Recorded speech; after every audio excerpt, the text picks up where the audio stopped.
வணக்கம். வணக்கம். விஜய் மதுரை மாநாடு முடிஞ்சு இன்னைக்கு முடிஞ்சிருக்கு. பேசி முடிச்சிட்டாரு. அதில் சில முக்கியமான விஷயம். ஓகே. ஃபர்ஸ்ட் ஸ்டார்டிங் என்ன சொல்றாருன்னா, சிங்கம் வந்து செத்து போனதை சாப்பிடாது, வேட்டையாட வெளியில வரும், முக்கியமான மிருகத்தை மட்டும் தான் சாப்பிடும்.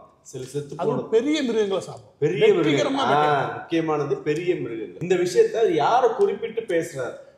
பேசும்போது உங்களுக்கே தெரிஞ்சிருக்கும். நீங்க யார் நினைக்கிறீங்க? நாம் தமிழர் கட்சி. சீமா. அவர் நாம் தமிழர் தான். ஒரு 4 நாட்களுக்கு முன்னாடி நாங்க புலிகள், நீங்க அணில்கள் அவ்வளோ வச்சிருந்தார். நாங்க அணில்கள் இல்லடா, நாங்கெல்லாம் சிங்கங்கள். அதுவும் செத்து போனது எது? உங்க கட்சி. அப்புறம் செத்து போன கட்சி, அதையெல்லாம் வேட்டையாடுறதுக்கு வரல. நாங்கள் பெரிய மிருகமாக இருக்கக்கூடிய திமுக அதிமுக போல பெரிய கட்சிகள், பாஜக போல கட்சிகள் தான் வேட்டையாட வரோம் அப்படின்றது அவர் மறைமுகமாக சொல்லியிருக்காரு. அதில் வேற எதுவும் அதில் பெரிய அளவில் நம்ம எடுத்துக்க தேவையில்லை. இது நேரடியாக நாம் தமிழர் எடுத்தெடுப்புல அடிச்சிருக்கு. இல்லை, அதில் இன்னொரு விஷயம் சொல்ல வருது என்னன்னா, சிங்கம் கர்ஜித்துன்னு வச்சுக்கோங்க, 8 கிலோமீட்டருக்கு. அதுக்கு ஏதாவது உள்ளர்த்தம் ஏதாவது இருக்கா? அதில் எதுவும் உள்ளர்த்தம் இல்லைங்க. அங்கே வந்தாலும் சின்ன சின்ன பசங்க ஸ்கூலை விட்டு வந்துருப்பானுங்க. ஸோ சிங்க கதை சொன்ன வச்சுக்கோங்க, கொஞ்சம் புரிஞ்சுக்க வாய்ப்பு இருக்கிட்டு அவங்களுக்கு அந்த கதை சொல்கிறாரு. அதில் 8 கிலோமீட்டர் தன சிங்கம்னு சொல்கிறாரு. எனக்கு தெரிஞ்சு அவர் சொல்கிறது 8 கிலோமீட்டர் கேட்குன்றாரு இல்லையா? அது ஜார்ஜ் வீட்டில் போட்டிருப்பாரு 8 கிலோமீட்டர் கேட்க போல அப்படின்னு பார்த்துருப்பாருன்னு வச்சுக்கோங்க. அதில் இன்னும் சிலது போட்டிருக்க மாட்டார். சிங்கம் தான் ஒரு 20 மணி நேரம் தூங்கும். அது வேட்டையாடே போகாது. 90% பெண்களை விட்டு தான் வேட்டையாடும். கரெக்டு தான். இப்போ அதான் சொல்கிறேன், கரெக்டு தான். சிங்கம் வந்து பொதுவாக ஒரு 10-15 பெண் சிங்கத்தோட வாழும். அதை வேட்டையை விட்டு தான் வாழணும்னு வச்சுக்கோங்க. அதெல்லாம் காட்டு தானே. 20 மணி நேரம் தூங்கும், அதுவும் காட்டு தானே. அதில் இவருக்கு பொருந்துன்னு வச்சு போயிட்டாரா இல்லைன்னு தெரில. ஆனால் இதெல்லாம் தேவையில்லாது என்ன கேட்டால். இந்த கதையெல்லாம் அரசியல் மேடைக்கு தேவையில்லை. அடுத்த 2வது பாயிண்ட் என்னன்னா, கிட்டத்தட்ட எம்ஜிஆர் கொஞ்சம் பாராட்டி பேசுறாரு. பேசிட்டு அதுக்கு அடுத்து உடனே புரட்சி கலைஞர் விஜயகாந்த் திடீர்னு இந்த மீட்டிங்ல வந்து விஜயகாந்த் அவரை மறக்க முடியுமா, மதுரை மண் அப்படின்றது. இது எனக்கு என்ன தெரியுது. அடுத்த கட்டமா முதல் நாம் தமிழர் விமர்சிச்சாச்சு. அடுத்து தேமுதிக கூட்டணிக்குள்ள யாரோ பேச்சுவார்த்தை நடக்குன்னு நமக்கு தெரியுது.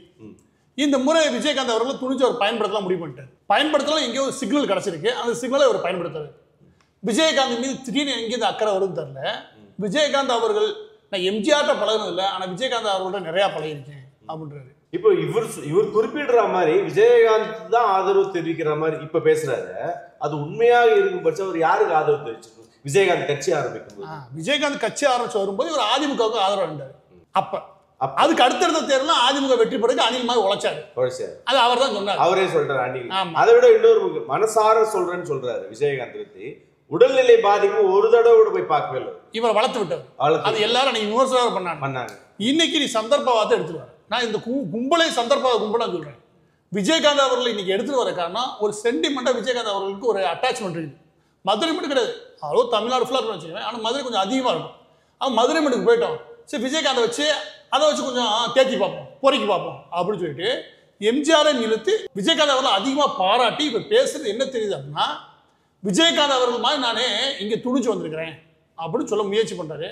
அன்னைக்கு எங்கடா போச்சு இந்த கேள்வி எல்லாரும் கேட்பான். அன்னைக்கு நீ அதிமுக ஆதரிச்ச, இன்னைக்கு வந்து நம்ம இங்கே விஜயகாந்த் அரசியல் கட்சி ஆரம்பிச்ச போது நீயும் உன் குடும்பமும் ஒரே ஒரு நாள் விஜயகாந்த் தான் ஓட்டு போடுறோம், இல்லை விஜயகாந்த் தான் எங்களுக்கு பிடிச்சவர், அவர் தான் மாற்றத்துக்கு வல்லவர் அப்படின்னு எனக்கு வாயை திறந்த மாதிரி தெரியலையே. அப்போ இன்னைக்கு நீ பேசுறேன்னா பச்சோந்தித்தனம் தான்.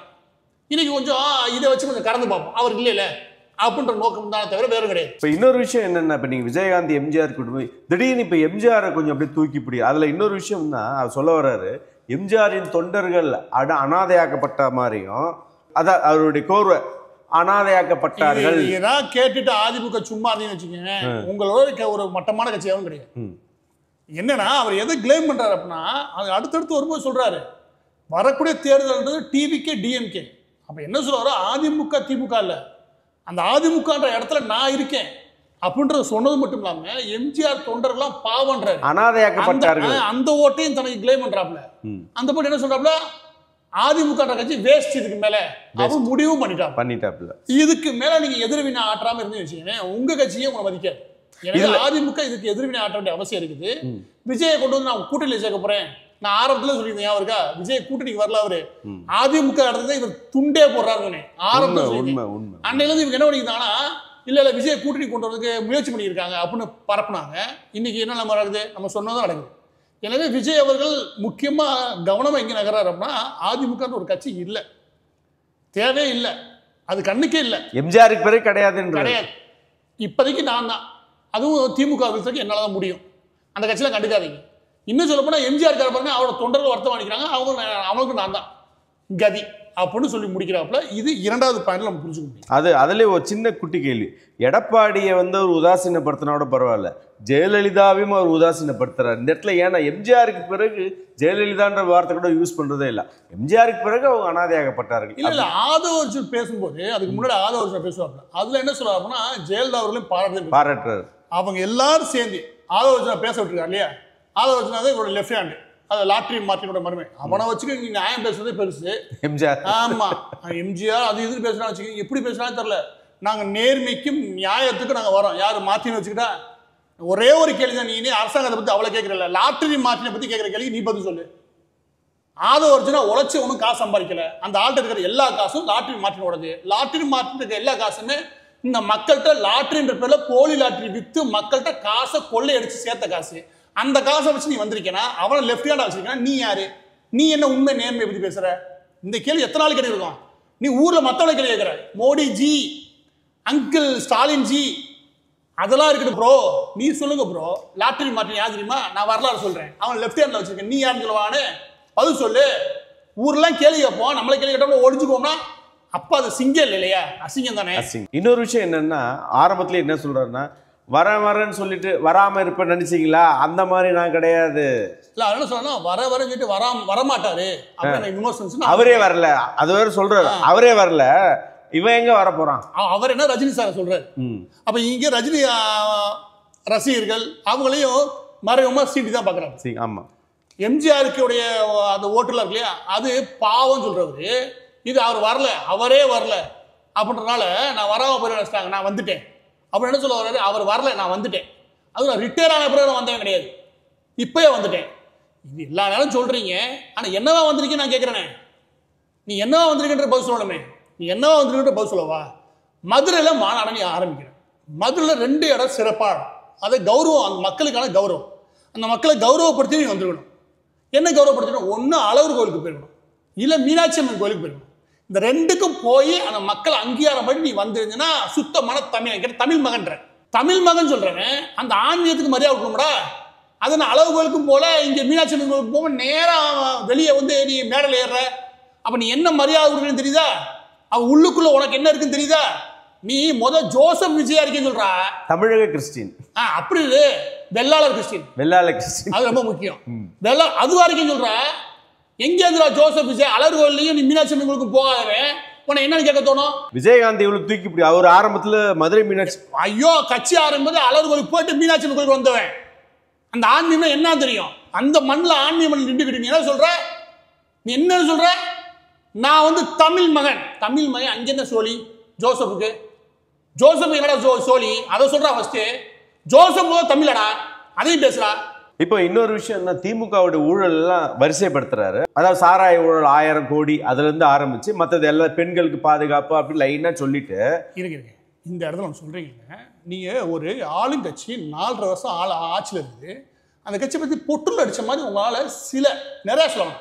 4 ஊழல் நறுக்குன்னு சொல்ல முடியும். இந்த ஆள் என்ன பேசுகிறாரு? பெண்களுக்கு பாதுகாப்பு இல்லை, இங்க அரசு ஊழியர்களுக்கு போதுமானதுக்கு ஆதரவு இல்லை, இளைஞர்களுக்கு வேலை வாய்ப்பு இல்லை, இது காமனா போட்டுலாங்க. அப்ப என்ன தெரியுது அப்படின்னா, இந்த 4.5 வருஷத்துல என்ன நடந்துச்சு இந்த ஆளுக்கு தெரியல நினைக்கிறேன். தெரிய வாய்ப்பு இல்லை. ஏன்னா ஒரு அரசியல் மேடையில் ஏறுறீங்க, முதலாவது மாநாடு நடந்து முடிஞ்சிருக்கு, இது 2வது மாநாடு. இத்தனை மாசத்துல நீங்க கொஞ்சமாவது அதை ப்ரிப்பேர் பண்ணி வச்சுக்கோங்க. இந்த மாநாட்டில் அங்கே மாதிரியே பேச மாட்டீங்க, வேறொரு வெர்ஷன் பேசுவீங்க. ஏன்னா பத்திரிகைகளுக்கும் மற்ற நபர்களுக்கும் தன்னுடைய புது முகத்தை ஒன்று கூட சேர்க்கணும், ஃப்ரெஷ்ஷாக கொண்டு போய் சேர்க்கணும். அதையே ஒப்பிச்சுட்டு இருக்கேன். இந்த குற்றச்சாட்டு எனக்கு அது கேட்கும்போது வந்துச்சு. எதையுமே உள்வாங்கி பேசவே இல்லை, டீடைலா எந்த இடத்துமே சொல்லவே இல்லை, ரொம்ப டீடைலாங்க. இது நடக்கிற யதார்த்தமான பாருங்க. இந்த பாருங்க திமுக ஆட்சியில் என்ன நடக்குது, இந்த டிபார்ட்மெண்ட்ல திமுக ஆட்சியில் அதுல என்ன பாருங்க. அப்படிலாம் பேசல. எல்லாருக்கும் பாதுகாப்பு இல்லை, யாருக்கும் நீதி கிடைக்கல, நேர்மை கிடைக்கல, இது எல்லாரும் பேசலாங்க. ரோட்ல போறேன்னு என்ன ஒரு பாமரனோட பேச்சு, பாமர பேச்சு கூட இன்டெலிஜென்டா இருக்கும். இந்த ஆள் படிக்காத பேச்சு மாதிரி இருக்குது. அதோட இன்னொரு முக்கியமா இன்னொரு விஷயம் என்ன சொல்றாருன்னா, இடி ரைடு ஐடி ரைடு ஏதாவது ரைடு வந்தா உடனே நடக்காத மீட்டிங் போய் அங்க உட்காந்துடுறாங்க, போய் கையை கட்டி நிக்கிறாங்க. நீ கையை கட்டுக்கிற கதை ராஜாவா? ஒரே படம், அவனா ரைடுக்கு போனேன், நீ ஒரு படம் அதை ரிலீஸ் பண்ண மாட்டேங்கிறதுக்கு என்ன பண்ண? கையை கட்டி அவங்க வீட்டுல போய் நின்ற, உள்ள விடாதுக்கு கையை கட்டி நீ உள்ள விட மாட்டீங்க, நான் வீடியோ போறேன் பாருங்க, வீடியோ போட்டு கெஞ்சி. அப்ப நீ எவ்வளவு தைரியசாலி? நீ எந்த அளவுக்கு சந்தர்ப்பவாதி, அவன் சந்தர்ப்பவாதினா நீ அதை அன்னைக்கு செஞ்சது என்ன, அதுக்கு பதில் சொல்லு. அதுக்கு பதில் சொல்லிட்டு இதுக்கு நீ கேள்வி கேட்குறேன். நான் திமுக காரணம் செய்வேன், டெல்லியில போய் காலையிலே விழிங்க, இங்க வந்து டெல்லியை எதிர்த்துட்டேன். இந்த ஒரு வடிவேல் படத்துல இல்லையா, அண்ணன் பாரு மிரட்டுறாரு, நீ ஏனே வர நேரா, நீ கூப்பிட்ட நான் வந்து காலில் விழுகிறேனே அப்படின்னு மிரட்டு வரலையா, அது மாதிரி இவங்க யாரு திமுக நேராக போய் டெல்லியில காலில் விழுந்துருவாங்க, இங்க வந்து நாங்கள் மிரட்டிட்டு வந்துருவாங்க. அது உண்மைதான். ஆனா அதை சொல்றதுக்கு அருகதைன்னு ஒண்ணு இல்லை, அதை சொல்றதுக்கு விஜய்க்கு அருகதை கிடையாது. ஏன் அருகதை கிடையாது? நீயே கையை கட்டிக்கிட்டு வாசல்ல போய் நின்று ஜெயலலிதா உள்ள விடாதனால வாசல் தான் விடல, சரி வீடியோவாவது போடணும்னு சொல்லிட்டு வீட்டுல வந்து வீடியோ போட்டேன். அந்த லட்சம் தான் நீ இருக்க. இது அது மட்டும் இல்ல, இந்த இடி ரைடு வரும்போது கார்ல எப்படி வந்தார் பாத்தீங்களா, முகத்தை இப்படி மறைச்சா, இப்படி மறைச்சிட்டு வந்தவர் தானே அவரு. அது என்னது, நீ எப்படி இருந்த, என்னமோ எதுவுமே நடக்காம நேரா வானத்துல குதிச்சவா பேசுற. அதுக்கு பிறகு அவர் வந்து பாஜக பத்தி கொஞ்சம் லிஸ்ட் போடுறாரு. அதில் அவர் சொல்ல வர்றது மதவாதி. எப்பயுமே பொதுவாக எல்லாரும் சொல்றாங்களா, திமுக சொல்ற மாதிரியே சொல்றாரு, மதவாதி, நீட்டை ஒழிக்கணும். எதுக்கு நீட்டை ஒழிக்கணும், என்ன மதவாதி, அதை ஒரு தெளிவாக சொல்லவே இல்லை இன்னும். இல்லை மத சார்பின்மை, மத நல்லிணக்கம், இதை பத்தி விஜய் பேசுறாருன்னா தமிழ்நாட்டில் இருக்கிற மத சார்பினை பத்தி பேசணும். நீ பாஜக இங்க மதவெறி பிடிச்ச கும்பல்னா யாரு, மதம் மாத்திர கும்பல்னா யாரு, மதத்தை மட்டுமே எப்போதுமே வெறி பிடிச்சி தொங்கிக்கிட்டு கும்பல் யாரு, உன் கும்பல்றா. ஊரா மதம் மாத்திரம் யாரா, சென்னைக்குள்ள 1000 கோடிக்கு நெருக்கி ஒவ்வொரு மாசம் 1000 கோடிக்கு நெருக்கி மரம் மாற்றத்துக்கு மட்டும் வந்துச்சு. அதே சென்னை நான் காட்டுறேன். நீ ஒரே ஒரு நாள் கத்தோலிக்க சபை எதிர்த்து பேசுற, நீ ஒரே ஒரு நாள் சிஎஸ் எதிர்த்து பேசுற, நீ மதத்தை பத்தி பேசுறனா நடக்கக்கூடிய நிகழ்வை பத்தி பேசுற. இதே தமிழ்நாட்டில் தெரு தெருவா இந்து கோவில்கள் எல்லாமே சாத்தான்களின் இடம் பேசி வெறிக்காங்க. ஏதோ ஒரு இந்து ஜீசஸை சாத்தானா, இதே தமிழ்நாட்டில் நான் காட்டுறேன்டா. மத பிரச்சனையை உருவாக்குறவன் ஃபுல்லாமே மதம் மாத்திர கிறிஸ்தவர்கள் தான், அந்த மிஷினரி கும்பல் தான், ஓ கும்பல் தான். நான் சொல்றேன், ஜோசப் விஜய் பேசுறான் நீ. அப்ப இந்த மண்ணோட பிரச்சனை எது பிடிக்காம நீ பூசி முழுதான் பாக்குற, இந்த பூச்சாண்டி காட்டுறியா. எனவே விஜயோட குரல்ன்றது கத்தோலிக் சபையோட குரல். நீ பேசுறான்னு வச்சுக்கிறேன், மீனாட்சி அம்மனுக்கும் போக மாட்டேன், அழகருக்கும் போக மாட்டேன், நேரா வந்து இங்க மத சார்பினை பத்தி பேசுறானா. இந்த மண்ணில் என்ன மத பிரச்சனை இருக்குன்னு சொல்றா, யார் பிரச்சனை பண்றான்னு சொல்றா, இந்துவா பிரச்சனை பண்றியா, இந்து எந்த இடத்துல பிரச்சனை பண்ணா சொல்றா, அதையும் சேர்த்து தொழுதாண்டா, அதையும் சேர்த்து வணங்கினாண்டா. உன் ஆளு தாண்டா ஊருக்குள்ள மதவெறி பிடிச்சி தெரு தெருவா அலைஞ்சேன், தெரு தெருவா அலையிற அன்னைக்கும் வெளிநாடுகளுக்கு காசை வாங்கி. உங்க அப்பா ஜோசப் விஜய் வச்சார் இல்லையா, அந்த ஜோசப் கும்பல் தான் பதில் சொல்றா. அதை கண்டிச்சுட்டு நீ பேசுற, அதை கண்டிக்கிறது துப்பு இல்லைன்னா உன் மனசுக்குள்ள வெறி பிடிச்ச ஒரு மதவெறி இருக்கு. நேற்று வரைக்கும் நீ ஜோசப் விஜய் போட்டு படம் ரிலீஸ் ஆனப்ப ஜோசப் விஜய் போட்டேன், இன்னைக்கு விஜய் வர சொந்த பேர்ல வரது துப்பு இல்ல. வந்தேன்னா 4 பேர் நறுக்கி கேட்பான் மக்கள், அதை மறைச்சிட்டு வரேன்னா நீ தான் அயோக்கிய ராஸ்கல். ஏதோ அடையாளத்தை மறைச்சிட்டு வர பாருங்க, அவன் வந்து பெரிய ராஸ்கல். இப்போ இறுதியாக எனக்கு என்ன கேள்வின்னா, இந்த விஜய் பேசி முடிச்சுட்டாரு, இந்த மாநாட்டோட ரிசல்ட் என்னன்னு நினைக்கிறீங்க நீங்க? இப்போ கிடைக்கூடிய தகவல் 2.4 லட்சம் பேர் வந்திருக்காங்க. இவங்க சொன்னது 5 லட்சம் பேர் 6 லட்சம் பேர் வருவாங்க. 2.4 லட்சம் பேர். அதுல காலைல மயங்கி விழுந்து போன கேஸ் இல்லையா, அதோட சேர்த்து ஒரு 50,000 பேர் காலி. அதுல ஒருத்தன் இறந்துட்டாங்க போட்டிருக்காங்க. ஆமா இறந்துட்டாங்க. ஒரு ஆள் இறந்துட்டாரு, வீட்டுக்கு போகும்போது சாப்பிட போகும்போது இறந்துட்டாரு. இது வந்திருக்க செய்தி. போனோம் மருத்துவ உதவி பாருங்க என்ன ஆச்சுன்னு சொல்லு. நிச்சயம் சொல்ற எல்லா ஆர்கன்லயும் பிரச்சனை இருக்கும். 102 டிகிரில போய் நின்றுட்டு வந்திருக்க. நான் உன்னோட தோழன், உங்க வீட்டு பிள்ளைங்க நம்பர். அவன் 4 மணிக்கு தான் வந்தான், கிரீஸ் தடவனாங்க. 4 மணிக்கு தான் வந்தான். வெயில் தாழ்னதுக்கு அப்புறம் இவங்க மட்டும் 10 மணிக்கு போனாங்க. இவனும் இவங்க அப்பா வந்தது 4 மணிக்கு வந்தாங்க. இந்த நேரம்ல கூட்டம் கலைய ஆரம்பிச்சிருச்சு. இதுல வழக்கம் போல புஷி ஆனது ஏகப்பட்ட தமிழை கொண்டுட்டு போயிருந்தாரு. அதுல யாரும் பெருசா பேசல. வந்ததுல அருண் அவர்கள் ஓரளவு பேசியிருந்தாரு, அவர் டீசெண்டா பேசினார். அதுக்கப்புறம் லாட்டரி மார்ட்டின் வந்து நியாயம் பேசினேன். அது லாட்டரி மார்ட்டின் மருமையன் வந்து நியாயம், தமிழகத்துக்கு நியாயம் எது அநியாயம் எதுன்னு சொல்றேன். அதை கேட்கிற தலையெழுத்து எங்களுக்கு, அதை உருவாக்கின பாரு விஜய், உன்னையும் சேர்த்து அவட பத்தி விட்டுருக்கணும். நாங்க லாட்டரி மாற்றினால ஆனா இந்த சமூகத்திலேயே எனக்கு தெரிஞ்சு குறைஞ்சபட்சம் 50,000 குடும்பமாவது நடுத்தருக்கு வந்துடும். ஒரு குடும்பத்தையே உயிர் வாழ சூழ்நிலைக்கு தள்ளின குடும்பம் அந்த குடும்பம், அந்த மாதிரி அழிச்ச குடும்பம், அதனால சம்பாரிச்ச கும்பல். அவன் வந்து இன்னைக்கு நியாயம்னா எது தர்மம்னா எது அவன் பாடம் எடுத்துக்கிட்டான். என் நேரத்தை பாருங்க. கடைசியா பேச வந்தது விஜய். விஜய் பேச்சுல சுவாரஸ்யமே கிடையாது. அவர் சொன்னது ஒன்னே சிங்க கதை, நாம் தமிழருக்கு தேமுதிகவை நான் கூட்டணி கொண்டு வரேன், அதுக்கான சமிக்கை கொடுத்துருக்காரு.